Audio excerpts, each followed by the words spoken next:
Before the return of golf's greatest team event, Anna Whiteley recently checked in with José María Olazábal, a man known for thriving in the competition's cauldron-like atmosphere.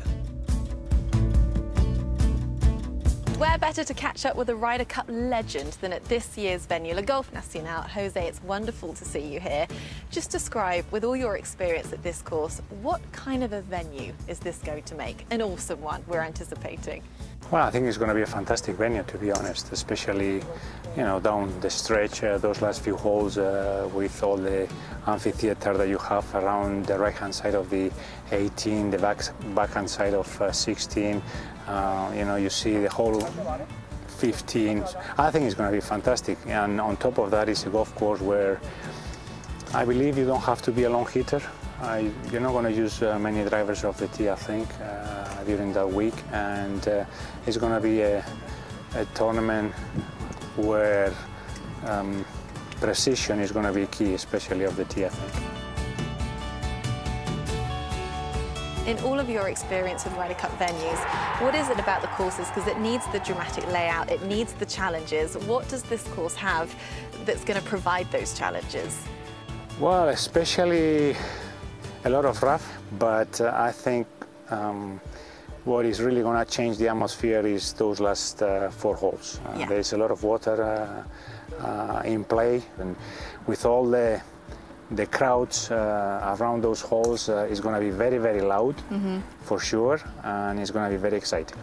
You know how it feels to be on that 18th green in those crunch moments in a Ryder Cup. This is the perfect setup. It's island green. There's be an enormous grandstand. Can you describe how the players might be feeling at that point? Well, it's going to be a lot of pressure, for sure, especially, you know, if the match can be decided right there. Through my experience, I've always been, you know, I've always tried to hold my emotions the best I could on the golf course, but when you talk about the Ryder Cup, that is very difficult to achieve.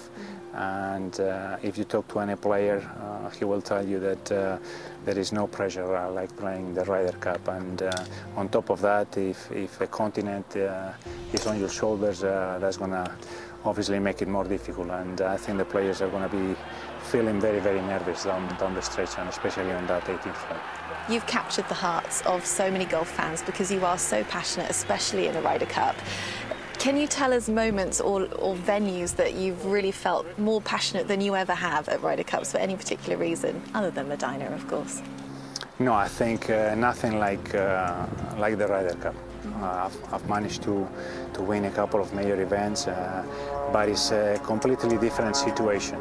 You play for yourself, even though it's a major. Obviously, I'm not going to deny that I was really nervous playing those last few holes, but there is nothing like the Ryder Cup. The camaraderie, the friendship that you build is second to none, and I always treasure those moments. And as I said, you know, Muirfield Village for me was my rookie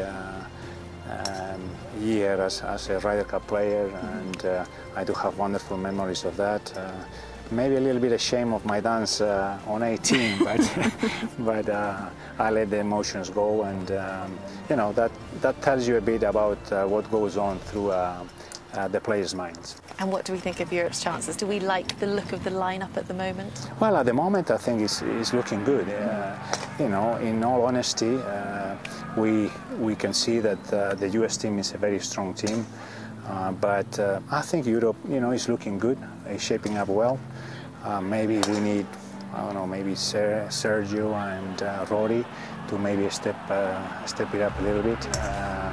But I think we do have new players, young players that are playing really well, and I think that the team is looking good at the moment. Well, it is wonderful to hear your thoughts, José. Thank you very much. Pleasure. I'm sure we'll see you there in September. Okay. Thank you. All right.